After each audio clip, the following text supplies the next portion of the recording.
ఒకసారి దుర్యోధనుడు, దుశ్శాసనుడు, దుర్విగాముడు వీళ్ళు హిడింబి ఇంటికంటే భీముని ఇంటికి వస్తారు.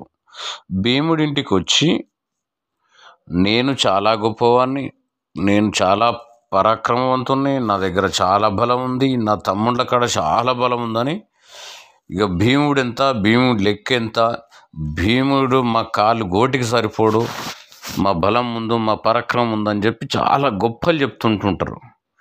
గొప్పలు చెప్తుంటే అంతా హిడింబి వింటుంటుంది. విన్న తర్వాత సరేలే అని చెప్పి మరుదుల్ని ఈ భోజనాలకు లెమ్మని చెప్తుంది. లెమ్మని చెప్తే వాళ్ళు మరుదులు భోజనానికి లేస్తారు.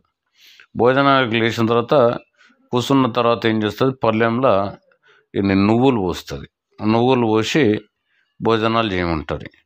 అయితే అప్పుడు దుర్యోధనుడు ఏమని అడుగుతాడు, వదిన గారు ఇంట్లో నెయ్యి లేదా, మీరు నువ్వుల నూనె వాడతారా, మాకు నెయ్యి లేదంటే, లేదు ఎప్పుడైనా సరే మేము ఈ నువ్వుల నూనె వాడతాము, మేము ఇలా పిండుకొని నువ్వులకెళ్ళి నూనె తీసుకొని తింటామని చెప్తుంది.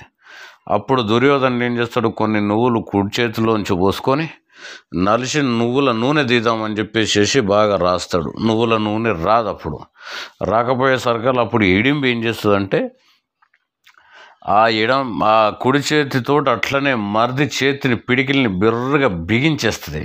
బిగించేసేసరికల్లా ఆ నువ్వులో నూనెతో పాటు ఈ దుర్యోధనుడి చెయ్యి కూడా నలిగి ఆ నువ్వుల నూనె రక్తం రెండు గారి పళ్ళెంలో పడతాయి.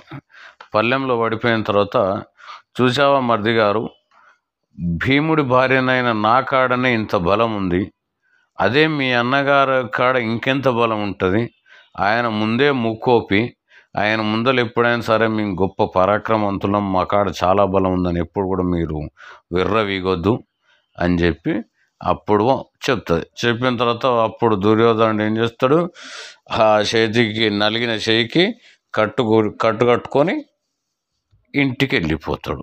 అందుకే ఎప్పుడైనా సరే మనం అలివి కాని చోట ఎప్పుడు కూడా నాకు అది తెలుసు ఇది తెలుసు అని గొప్పలు చెప్పొద్దు అని అప్పుడు హిడింబి హితబోధ చేసి పంపిస్తుంది వాళ్ళని.